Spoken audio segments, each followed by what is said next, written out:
So today I want to share some insights about one of my favorite topics in astrology, which is the luminaries. The sun and the moon, they are the most important planets, the most important points in the birth chart.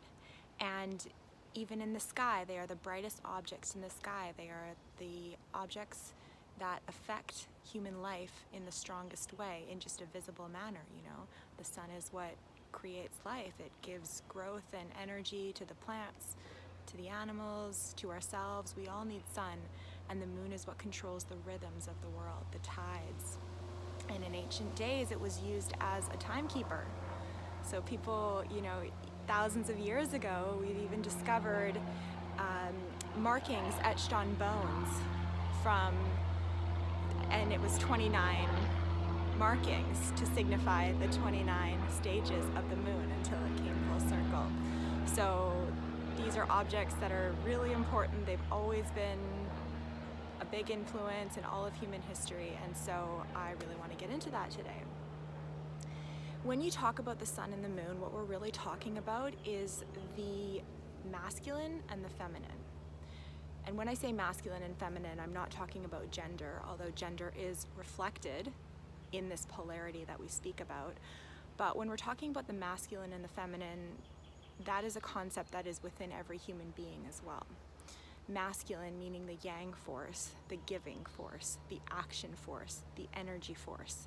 And when we talk about feminine, we're talking about the yin force, receptive, the lunar stage, the part that receives and that nurtures and that cares for what is here already.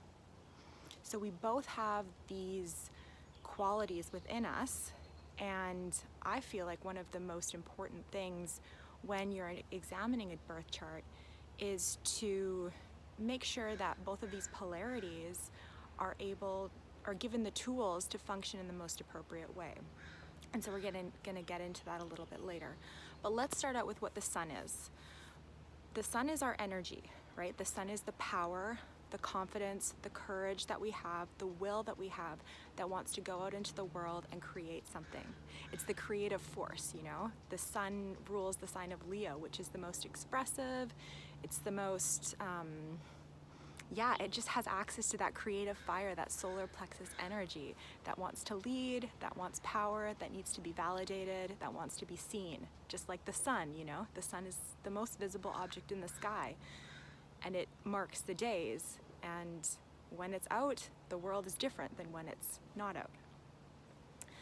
So the sun is really, on a spiritual sense, what the sun represents is the consciousness. It represents the non-physical force, the non-physical quality of ourselves, okay? So the moon is the body. The moon is the receptive container. But the sun is what you mean when you say I, right? It's the soul's expression. It's the non-physical element of your consciousness, of your being, okay? So it has more of a stable and concrete quality when you compare it to the moon. And it's really what we need to find purpose in the world. So whenever you're not acting like your sun, so wherever your sun's placed, when you're not acting like your sun, oftentimes you're going to be devoid of purpose, and you're not going to feel like you're on track with direction in your life. They say that the sun is the secret to sanity. And what is sanity? You know, sanity, the mental realm, this is also a masculine element, right? The masculine elements are fire and air. And sun is the masculine planet as well, right? So it represents the fire, the force, the energy that we have to go out to the world and create something and put something to action, right? And the mental realm, the air realm, is more about thoughts and ideas and communication and new ways of doing things. These are both expressive masculine elements, okay? So that's kind of the general overview for the sun. And now I'm going to talk about the moon, and we'll compare the two so that we can get a good idea of what these two planets are actually doing in the birth chart. So the moon is, one could say the opposite of the sun, right? If the sun is the king, the moon is the queen. So the moon is more about receiving. The moon represents our physical container, our body. So the sun actually incarnates through the moon, right? the soul incarnates through the body. The sun, the soul, needs a body in order to experience this world, in order to experience life. So the moon is just as important, right? Without the moon, without the body and the manifest world, like, there would be no experience available to us. So the moon represents the rhythms and the cycles that each of our bodies are connected to. So what our bodies need for nourishment, what our bodies need to feel emotionally safe and secure, how we feel comfortable, how we can take care of the physical aspect of ourselves, right? The moon also represents the instinctive responses that we have. So as we're moving through the world and we're interacting with the world, based on the different experiences that come to us, the different stimuli that come to us, how do we instinctively respond? And when I say instinctively, I mean respond without thinking. So, for example, someone's walking towards you and maybe you have a memory of someone who looked similar to that, being really mean to you or hurting you in the past. Your instinctive response possibly could be fear, possibly could be aversion, possibly could be anger. These are all instincts that will be determined based on what your moon sign is. So it's how your physical body interacts with the physical environment. Okay? So it's very much about the manifest world. It's very much about the feminine. And the masculine, like I said before, is the consciousness, is the non-physical force that is animating the body, that is animating the moon and giving life, creating the human experience. They're both working together to create the human experience, but the soul is the life, the sun is the life, and the moon is the body. And if you use the analogy of like the traditional family, for instance, take the father.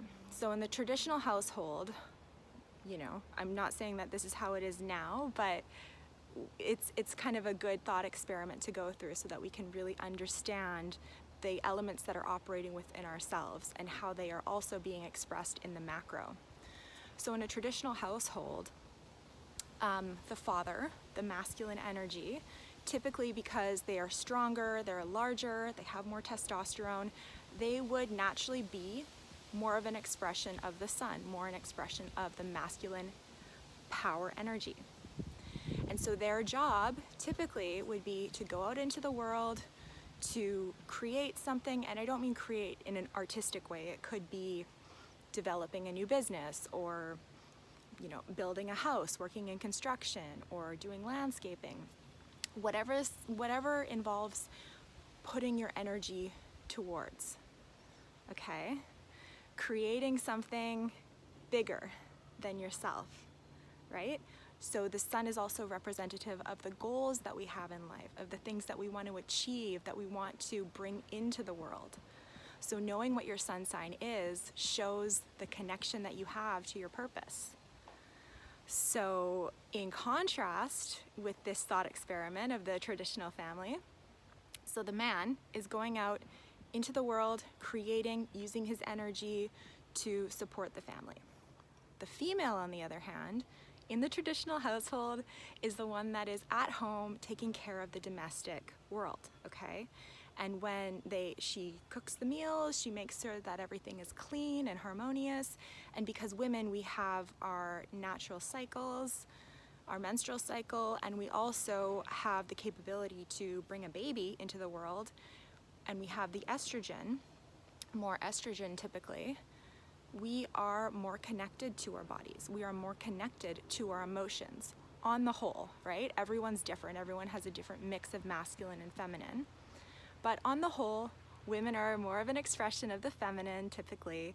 And so therefore, in the traditional household, it was more suited for them to be at home and to be caring and nurturing the family, nurturing the home and nurturing the children, right? So they were the ones that were there to emotionally support the children, to emotionally support the husband. And if these two elements were off balance, then neither of them would be able to accomplish what they wanted to accomplish, right? So if the man didn't have a wife or didn't have that feminine lunar support back at home, he would just be working and working, and then he would come home, he wouldn't have a home cooked meal, he wouldn't have someone to support him emotionally, he wouldn't have the house clean, and therefore that would create more disharmony in his body, in his physical body. Although the drive is there, the support is still needed on the physical element, because we are animals, right? Ultimately, we are physical human beings having this experience, and that requires a certain level of care and nourishment for these bodies and for our own emotional stability, okay? On the other hand, if the woman was just at home without the man, cleaning, doing domestic work, and not hearing what the outside world was like, not feeling that purpose necessarily, that she's actually supporting something, that she's supporting a goal and a lofty idea of someone else to bring into the world, then she doesn't have that purpose either, or that financial support, you know? So if we take that concept and we use it as far as our own selves, we need both, right? We need a strong sun and we need a strong moon in order for us to be holistic, satisfied, and fulfilled human beings. So balancing these two elements are super important, and you can see it in the modern world now. People that just have too much sun energy, or maybe too much Mars energy even, and they're just going, and they burn themselves out, or they develop some kind of illness, or they become overstressed and they need to start taking medication. That is not honoring your body, right? That is not honoring the natural rhythms and cycles and knowing when to say no, right? Knowing when to stop and relax and take care of what you have. So they say that the moon is the secret to happiness. And that is because when we look at the elements, the feminine elements that the moon is connected to, it is water, emotional security, and the earth element, which is material security, right? So both of these elements are qualities that the moon really does well with taking care of.